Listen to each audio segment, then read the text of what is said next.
Welcome to News Channel 353. My name is Sion Cat and I'm here today with the latest news. The Pobots have discovered the Leviathan monkeys, a species in first forest that is on the verge of extinction due to a new invasive predator, the Gerd panthera. The Gerd panthera is a species of jaguar that primarily hunts the Leviathan monkeys. Right now we have scientists from the Pobots Research Company and a rival company in the forest that are competing to assist the monkeys in escaping the danger of the jaguars, which hunt every 2 minutes and 30 seconds. Here on set we have two very special guests, researchers Evan Bruno and Saval Kevin. Here we are in First Forest. So, Saval and Evan, what can you tell us about the Leviathan monkeys? The Leviathan monkey species can be found in 3 different colors in the wild, being red, blue, and green. They are also noticeable by their large, rounded bellies, which make it hard for them to lay down flat on the ground, as well as their tendency to swing arm in arm with each other as they move along the branches. Their average size is around 10 inches by 6 inches, making them very quick and nimble when swinging through the branches of the forest. Bananas also happen to be the favorite snack of the Leviathan monkeys, meaning us scientists can use this to our advantage to be able to lure monkeys into safer areas in the forest, far away from the Gerd panthera, who have trouble climbing up that high. Ripe bananas are around 9.5 inches by 5.5 inches in size and have a distinct bright yellow coloration. Very intriguing. So, what is the plan for the relocation of the monkeys? Using robots, we must collect bananas found falling down near the trees and transport them to the forests. In the trees, we have our research base set up, with 2 scientists collecting bananas for the robots. Then, our robots can shoot the bananas into the top of the forest or at the base of it to lure in the Leviathan monkeys and keep them safe from the predator, Gerd panthera. There are 2 total forests, one on each side, up high enough where monkeys will be safe in 4-foot by 10-foot tall forests. The central tree has 6 vines total, 3 on each side, which the robots must rally back to after 2 minutes and 5 seconds have passed to complete the endgame. Also, there is a barrier dividing the field through the middle of the tree.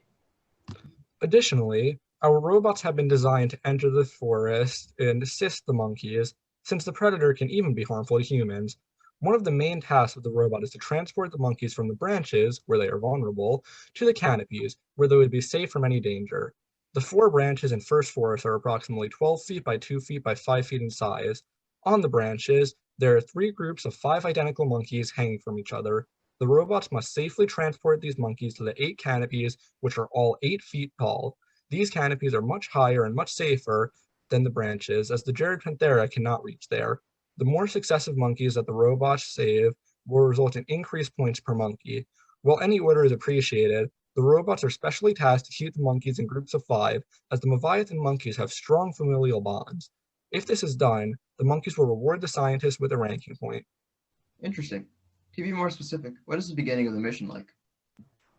The robots will have the ability to begin loaded up with either 1 banana and 1 monkey, just 1 monkey, or up to 2 bananas at the beginning of the game.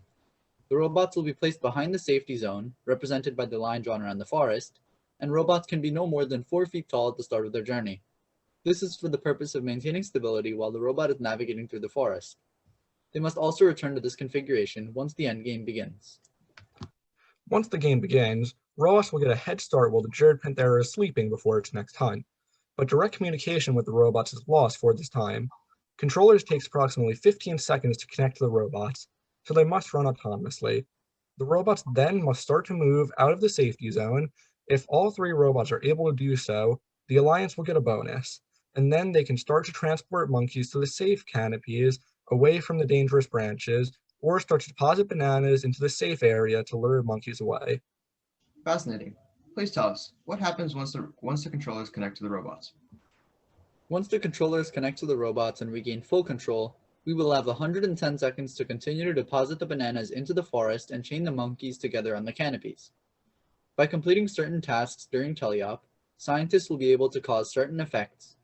The divided field leads to no physical interaction between robots, so the only interactions occur with these effects.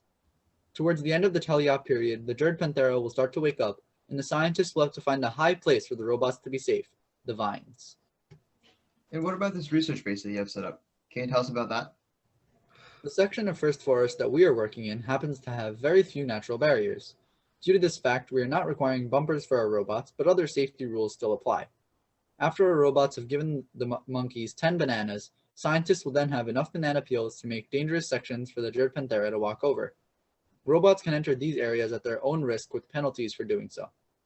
Along with this, occasional rumbles might happen that may cause some monkeys to fall out of the canopies. However, we have learned that if there are 7 or more monkeys on a single canopy, they're able to hold together strong enough to stay in the canopy through the rumble. After both of these effects have been made available, scientists will have an option to cause some canopies on the opposite side of the forest to become temporarily unstable and incapable of taking in new monkeys. These effects last for 20 seconds. Okay, now tell us, what will be your final procedure before the Jared Panthera catches up? After 2 minutes and 5 seconds have passed, vines at the tree will be dropped down. The robots must return back to their original configuration, meaning they cannot be more than 4 feet tall during this time. If the monkeys are successfully fed 20 bananas, they will repay the robots by dropping down the vines 5 seconds early. The robots then must go climb these vines to escape the Jared Panthera themselves. Along with this, if the robots can manage to gain 18 endgame points, the monkeys will once again reward the robots with a ranking point. The vines have 3 different safety levels, which are 2 feet apart, each level being more safe and earning more points than the previous. Are there any other features that you'd like to mention? Yes, in First Goes Bananas, the element is used both with the vines and the monkeys. During the endgame, the vines are 8-foot-long chains that the robots need to climb. When referring to the monkeys, the robots must chain the monkeys together on the canopies, forming a secondary chain. Well, thank you to all of you for being here today, and good luck with the rescue mission. I hope that you both succeed with this.